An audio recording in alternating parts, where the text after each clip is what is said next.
Welcome, it's Hanifa YouTube channel here.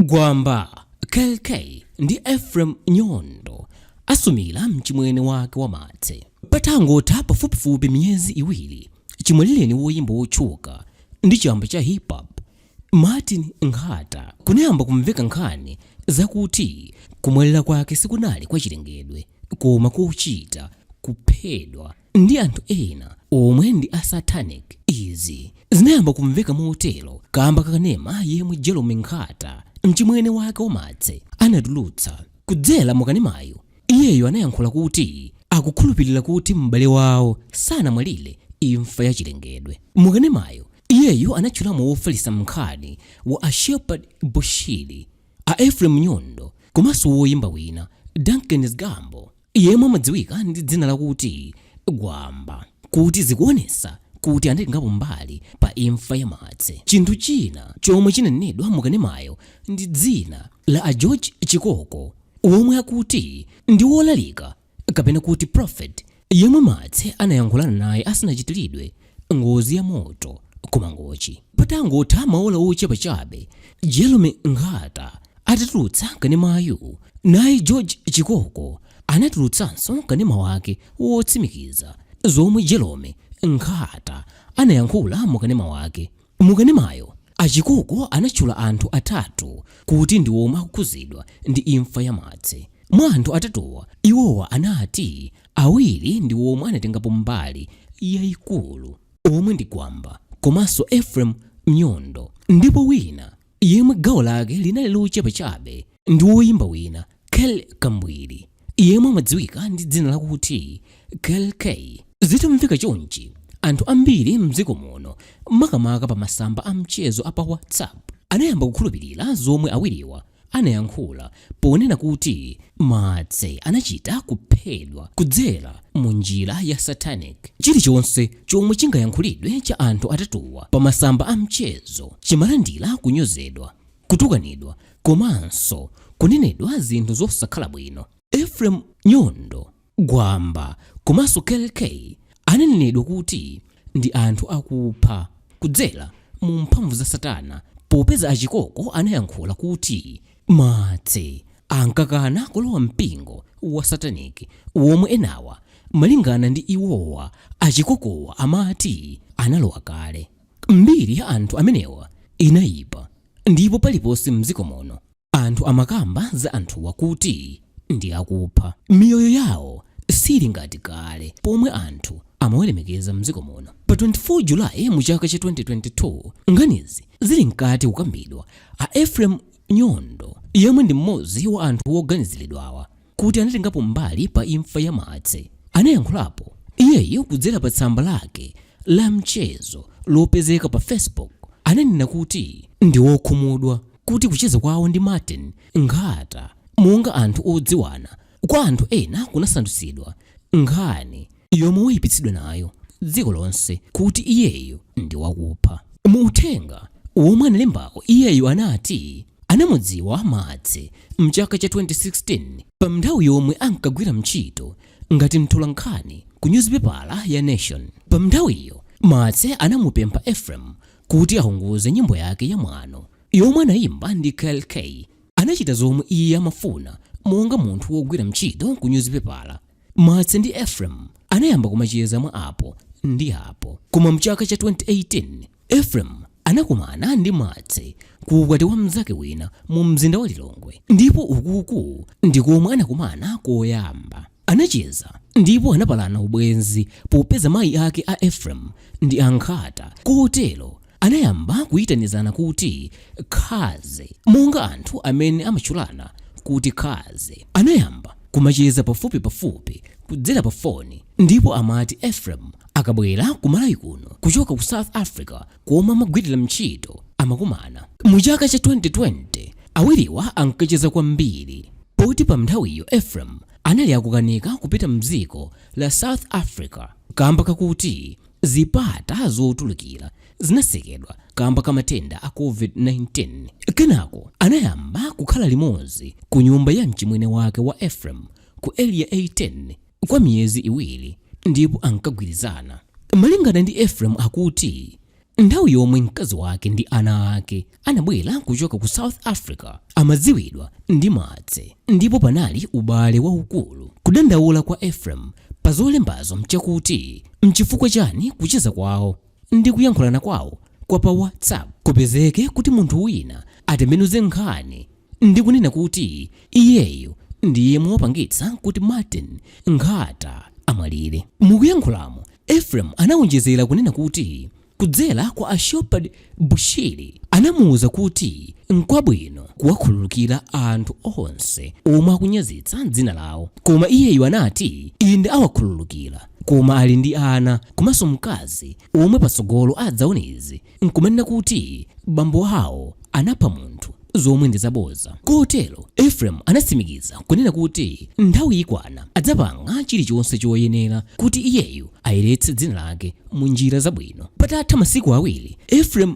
Nyondo chiyankhulireni pa nkhani yomwe amanenedwa kuti anatengapo gawo pakumwalira kwa Martse pa 26 Julayi mu chaka cha 2022. Naye Gwamba anatulutsa uthenga wake kudzera pa tsamba lake la pa Facebook wokhuza nkhani zomwezi. Iyeyo anayamba nkunena zomwe wakwanitsa mu nthawi yomwe wakhala akuyimba. Iyeyo anati anayamba kuyimba mu chaka cha 2009 ndipo mu chaka cha 2013 anayimba nyimbo ya bola kusache yomwe anathandizana ndi Nesnes. Nyimbo iyi inamupangitsa kuyenda mayiko monga ku Zimbabwe, Zambia, Swaziland, South Africa kamba kakuti anali woyimira bungwe la UNFPA. Kwa iyeyo amati zonsezi zinabwera kamba kakulimbikira kwake, ndipo mu chaka cha 2013 anayamba kuyimba nyimbo za uzimu ndipo wakhala akutchuka mpaka pano. Mu zaka 13 wakhala akulimbikira kuyimba nyimbo ndipo amakondwa kuti ali ndi zinthu kamba kakuyimba kwake. Iyeyo anawonjezeranso kunena kuti zomwe anthu akhala akukamba zokhuza kukhuzidwa kwake pa imfa ya Martse zakhala zikumukhuza kwambiri mmoyo wake, ndipo anangosankha kukhala chete popeza pakati pa iye ndi Martse panali ubale waukulu, ndipo ngati munthu yemwe omwalira sangayankhe chilichonse. Koma kamba kakuti ali ndi ana omwe patsogolo akadzakula adzaona nkhanizi zomwe ndi zabodza, ayesera kuchita chilichonse kuti dzina lake liyeresedwe. Izizi ndi monga zomwe Ephraim anayankhula. Gwamba anatinso ndi wokhumudwa kuti ubale wake ndi Martse wa nthawi yayitali komanso kulimbikira konse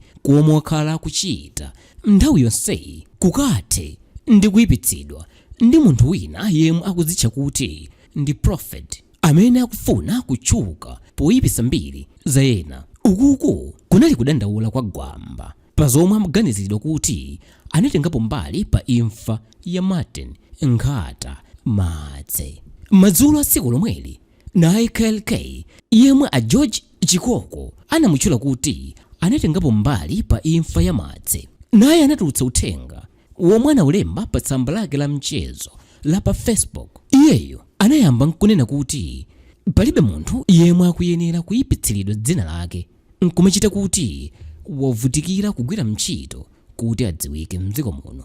Iyeyo anati a George Chikoko ndi munthu amene sakudziwa chilichonse chapakati pa iyeyo ndi Martse, ndipo agwiritsa mchito umbuli wawo kuti atchukire, komwe zapangitsa kuyipitsa dzina lake lomwe livutikira kuti lifike pomwe lilipa. KELL anatinso iyeyo ndi Martse akhala akucheza bwino kwa nthawi yayitali, ndipo kanthawi kena anasemphana monga mmene anthu amachitira mmoyo uno wa pa dziko lapansi. KELL ndi wodabwa kuti patadusa zaka zokwana zisanu 5 atasemphana ndi kugwirizana ndi Martse, mkulu yemwe akudzitcha kuti ndi profetiyo akuyibweretsa nkhaniyi pano nkumachita kuti Martse ndi KELL anakhululukirana. Nkhaniyi ndi ija prophet uja anayiyankhula mukanema wake ija yonena kuti Martse anayamba kuyenda ndi chibwezi cha KELL chakale, ndipo kwa KELL komanso Martse nkhaniyi inatha popeza anthuwa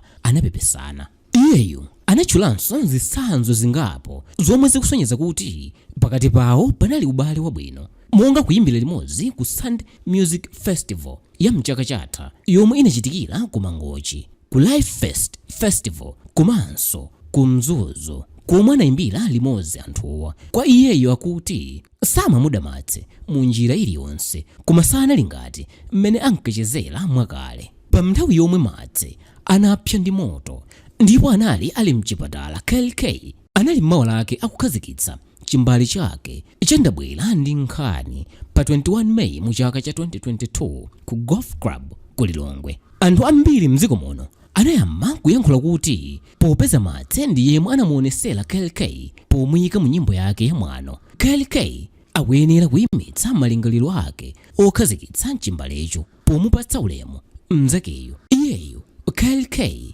anayankha izi mu uthenga wakewo ponena kuti anali atakonzeka kale oyimba akunja monga mafikizolo anali atafika kale mdziko muno, nazo ndalama zonse zoyeneka kuwapasa anthuwa anali atawalipira kale, kotero sichinali chabwino kulepheretsa mwambowu.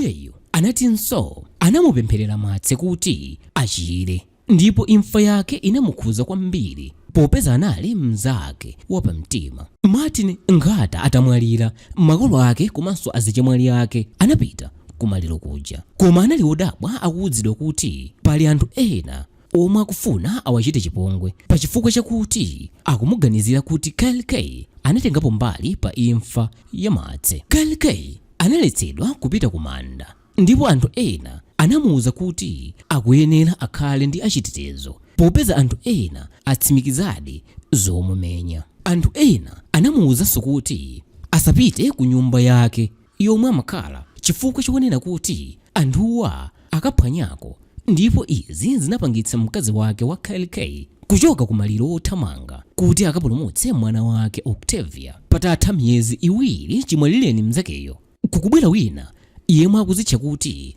ndi mneneri, nkumati iyeyo KELL ndi anthu ena awiri akukhuzidwa ndi imfa ya Martse. Chinthu chinanso chomwe chinamudabwitsa KELL ndi chakuti amamuyika limodzi ndi anthu ochoka kwa Ashopet Bushiri. Iyeyo anati amusakaniza bwanji ndi anthuwa popeza iyeyo sapita ku mpingo wa ECG poti iyeyo ndi wa Seventh Day Adventist. KELL anakananso kuti Ashopet Bushiri anamuthandiza poyitanisa oyimba akunja monga mafikizolo. Iyeyo ananenanso kuti izizi ndi zaboza, ndipo omwe anamuthandiza iyeyo ndi a banki ya FDH. Mukwiya ndi zomwe anthuwa amanenazi. KELL ananenanso kuti Ashopet Bushiri sanamugulepo ngakhale album iliyonse, ndipo iyeyo ndi mnzake chabe wa Gwamba yemwe ndi mlamu wake wa Ashopet Bushiri. Ndi chifukwa chani anthu akunena zonsezi ngati pali ubale wa iyeyo ndi Ashopet Bushiri? Kuyimba ndi komwe kumambweresera chakudya, ndipo mmene anthu akuchitiramo ndiye kuti dzina lake liyipa ndipo satha kukwanitsa kupeza zomwe akufuna mmoyo wake. KELL anadandaulanso kunena kuti wakhala akuvutika kuyimba kumayenda m'madera ambiri mdziko muno, ndi lero azimutcha kuti ndi wa satanic. Pomaliza iyeyo anapempha akubanja la Martse kuti nkwabwino anthu alire maliro a Martin Nkhata mwamtendere osati kupezapo munthu wina womwe anamizira kuti anapha m'bale wawo, zomwe zikuyipitsa mbiri ya ena osalakwa. Kumayambiriro kwa mwezi wa August mu chaka cha 2022 kunayamba kumveka malipoti omwe amati Gwamba, KELL komanso Ephraim Nyondo, Asumila a George Chikoko komanso Jerome Nkhata ku bwalo la milandu. Izizi zinali zosadabwitsa kamba kakuti Ephraim komanso Gwamba anali atayankhula kale kudzera pa Facebook kunena kuti apanga chilichonse chotheka kuti ayerese mayina awo kwa anthu omwe anawayipitsawa. Kudzera mwa Zimene Nyanda, loya yemwe akuyimira anthu atatuwa, iwowa anakasuma ku bwalo lalikulu la High Court komwe akuti akufuna kulipiridwa kamba kakuti mayina awo ayipitsidwa ku mtundu wa Malawi. Iwowa anatenganso chiletso chomwe chikuti a George Chikoko ndi a Jerome Nkhata asazayankhulenso chilichonse pomwe watchula mayina a Gwamba, KELL, Ephraim Nyondo kuti akukhuzidwa ndi imfa ya Martse popeza zikuyipitsa mbiri yawo, poti iwowa sakudziwapo kanthu pa imfa ya Martse. Anthu ena mdziko muno ayankhulapo pakusumako ndipo akuti atatuwa sanachite bwino popeza Zimene Nkhata ngati wakubanja akulirabe m'bale wawo, kotero n'chifukwa chake akhoza kuganiza zilizonse poti m'bale wawoyu anangomwalira osadwala. Anthu ena akutinso womusumira ndi George Chikoko poti ndiye anabweretsa mpungwepungwewu pomatchula mayina mwatsatanetsatane, pamene ena akuti achita bwino posuma popeza awayipitsira mayina awo, ndipo ena akuti apa ndi pamene nkhani izikambidwabe m'malo moti akanayisiya ithe mmene yazizilamo. Patadutsa tsiku limodzi atatuwa atakasuma ku bwalo la milandu, bambo George Chikoko kudzera pa tsamba lawo la pa Facebook analemba kuti kodi n'kwabwino kusumira mneneri poyankhula chilungamo kwa anthu ake. Ili linali funso. Iyeyo anawonjezerapo ndi kulemba mawu opezeka mu Baibulo wonena kuti ngakhale ungasautsike pa choonadi ndi wodalisidwa, usaope pa upandu wawo.